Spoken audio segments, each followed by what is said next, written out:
Hey, it's Ramy here at UMI Performance, stopping by to talk about our UMI bump steer kits. So bump steer is toe change during wheel travel, and our kits help eliminate that problem.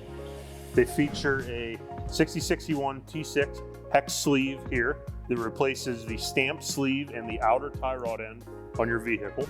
And it features a heat-treated 4140 chromoly bump steer stud.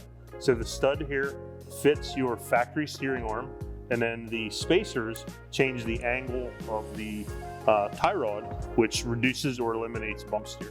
We also have a race version that features a heavy-duty 5/8 bolt. We recommend the race version for road race and autocross applications, whereas the stud is great for street and strip applications. With the 5/8 bolt version, you actually need to drill the steering arm, so keep that in mind when purchasing the product.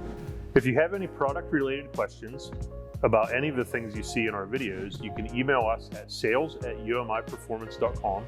And if you have any technical questions, we're always available at support@umiperformance.com.